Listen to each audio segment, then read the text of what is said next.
कितनी आसानी से कह दिया जाता है कि शिक्षा सभी का जन्मसिद्ध अधिकार है, पर वास्तव में ऐसा है नहीं।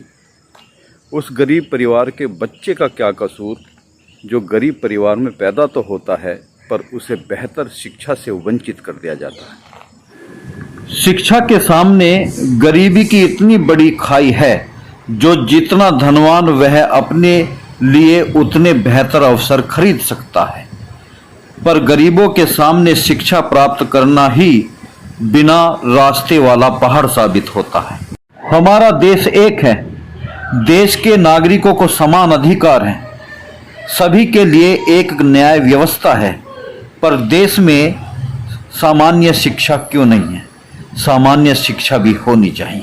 हमारे देश में 6 लाख गांव हैं और 6 लाख गांवों में 60% पाठशालाएं हैं और उन 60% पाठशालाओं में से ज़्यादातर स्कूल या तो पेड़ के नीचे चलते हैं या खुले मैदान में, और ज़्यादातर स्कूलों का ये हाल है या तो स्कूल में एक टीचर है या 2 टीचर हैं।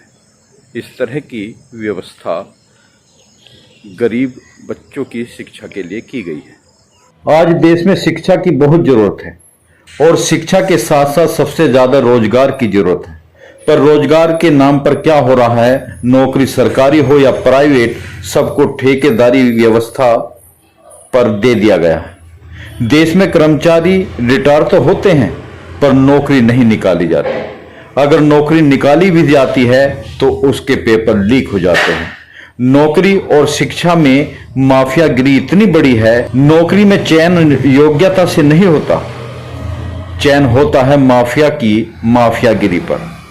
माफिया जिसे रिश्वत लेकर नौकरी दिलाना चाहता है उसे नौकरी मिल जाती है।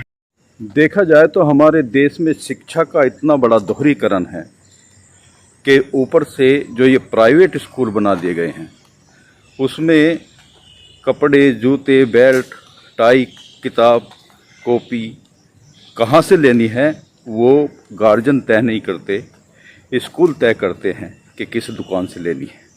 गरीबों के बच्चे मेहनत करके रह जाते हैं, नौकरी के नाम पर उन्हें क्या मिलता है? हताशा, निराशा, बेरोजगारी।